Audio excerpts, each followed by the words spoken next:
ওমরে ফারুক রাদিয়াল্লাহু তাআলা আর আবু বকর রাদিয়াল্লাহু তাআলা দুইজন ছিলেন চিরপ্রতিদ্বন্দ্বী। দুইজন ছিলেন চিরপ্রতিদ্বন্দ্বী, ভোট আর নির্বাচনের প্রতিদ্বন্দ্বী নয়, রাজনীতিক প্রতিদ্বন্দ্বী নয়, বরং নেকি অর্জনের জন্য চিরপ্রতিদ্বন্দ্বী ছিলেন। ওমর রাদিয়াল্লাহু তাআলা সব সময় চিন্তা করতেন কিভাবে নেকি অর্জনের ক্ষেত্রে আবু বকরকে পিছনে ফেলা যায়। সব সময় খোঁজ লাগাইতেন আবু বকর এখন কি আমল করে, ওর থেকে শ্রেষ্ঠটা আমি করব। আবু বকর রাদিয়াল্লাহু তাআলা আর ওমর রাদিয়াল্লাহু তাআলা দুইজন ছিলেন চিরপ্রতিদ্বন্দ্বী। একজন আরেকজনের সব সময় পিছনে লেগে থাকতেন, কোনো দোষ ত্রুটি খোঁজার জন্য নয়, বরং সে যে নেকি করে তার থেকে আরো বেশি নেকি করবো এই জন্য। আজকে তো আমরা প্রতিদ্বন্দ্বী হই শুধুমাত্র কার কিভাবে দোষ খোঁজা যায়, কার কিভাবে কুলু খোঁজা যায়, কিভাবে মানুষকে ফাঁসানো যায়, কিভাবে মানুষের অপমান লাঞ্ছনা বঞ্চনা করা যায়, এইগুলো নিয়ে আমরা একজন আরেকজনের পিছনে লেগে থাকি। কিন্তু ওমর রাদিয়াল্লাহু তাআলা আর আবু বকর রাদিয়াল্লাহু তাআলা দুইজন প্রতিদ্বন্দ্বী ছিলেন।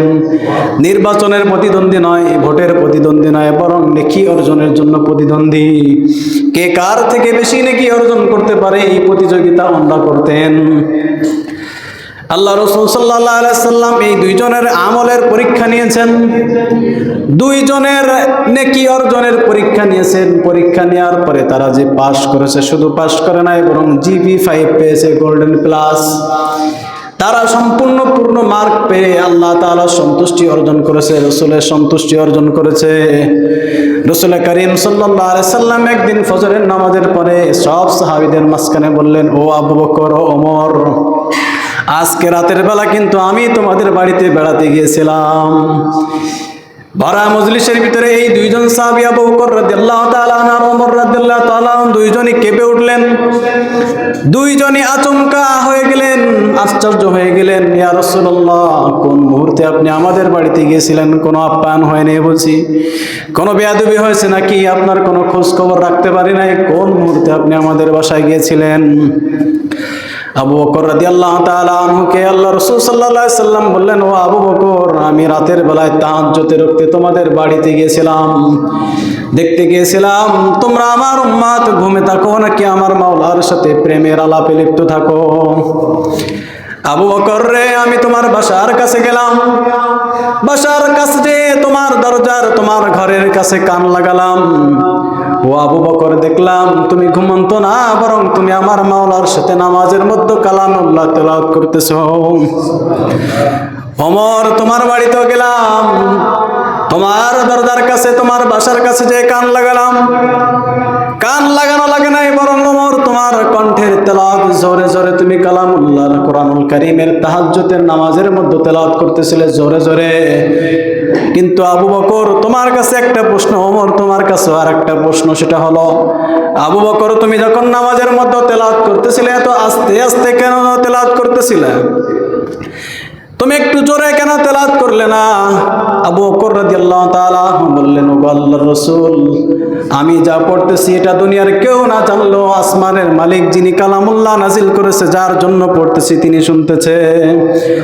যাকে শোনানোর দরকার তাকে আমি শোনায় দিয়েছি। দুনিয়ার কোনো মানুষের শোনার প্রয়োজন নাই, কাউকে জানানোর প্রয়োজন নাই যে আমি তাহাজ্জুদের নামাজ পড়তেছি, কারণ আমি তো আমার মাওলার সাথে কথা বলতেছি। এই কথা বলার মাঝে কেউ যেন না জানে, এটাই আমি চাই।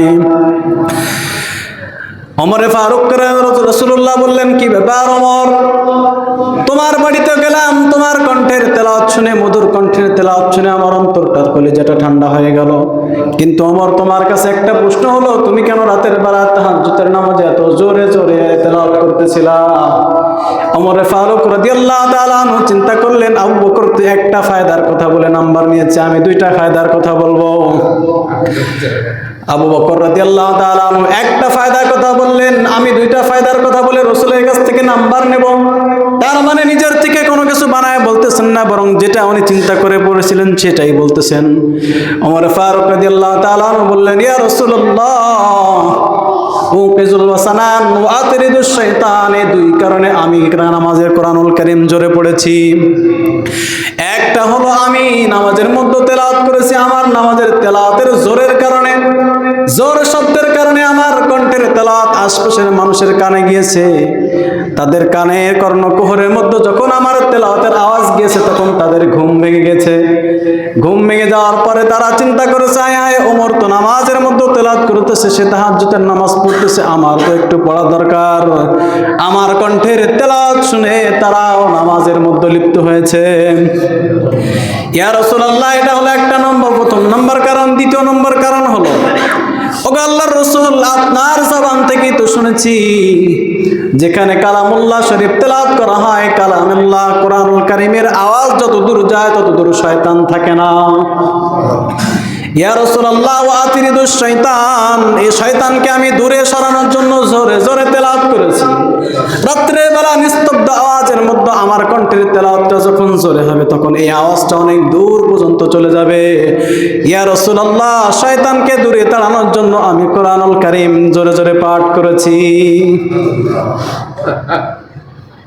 আবু বকর রাদিয়াল্লাহু তাআলা একটা ফায়দার কথা বলে নাম্বার নিয়েছেন, আর ওমর রাদিয়াল্লাহু তাআলা দুইটা ফায়দার কথা বলেন। আল্লাহ রাসূল দুইজনকেই সন্তুষ্ট করলেন, বললেন আলহামদুলিল্লাহ, আমি আল্লাহ তাআলার কাছে গর্ব করে বলতে পারি আমার উম্মতের মাঝে এমন উম্মত, এমন অনুসারী আল্লাহ তাআলা আমাকে দিয়েছে যাদেরকে নিয়ে আমি গর্ব করতে পারি যে আমার এই দুইজন উম্মতকে আমি সৃষ্টি করেছি, তাদেরকে তৈরি করতে পেরেছি, তাদেরকে প্রস্তুত করতে পেরেছি আল্লাহ তাআলার জন্য। কমাস কম এই দুইজন উম্মতকে আমি আল্লাহর কাছে দাঁড় করাইতে পারবো, আল্লাহ কিছু না করতে পারলো, এই দুইজন উম্মতকে তো তৈরি করেছি। ওমর ফারুক রাদিয়াল্লাহু তাআলা আর আবু বকর রাদিয়াল্লাহু তাআলা চিরপ্রতিদ্বন্দ্বী ছিলেন। তাবুক যুদ্ধের সময় আল্লাহ রাসূল সাল্লাল্লাহু আলাইহি সাল্লাম বললেন, ও আমার সাহাবা একরাম, তাবুক যুদ্ধ তীব্র গরমের যুদ্ধ, এই যুদ্ধ অনেক কঠিন পরিস্থিতি আমাদেরকে মোকাবেলা করতে হবে। এই পরিস্থিতি মোকাবেলা করার জন্য তোমাদের যার যা আছে সেটা তোমরা দান করতে থাকো, সাদাকা করতে থাকো।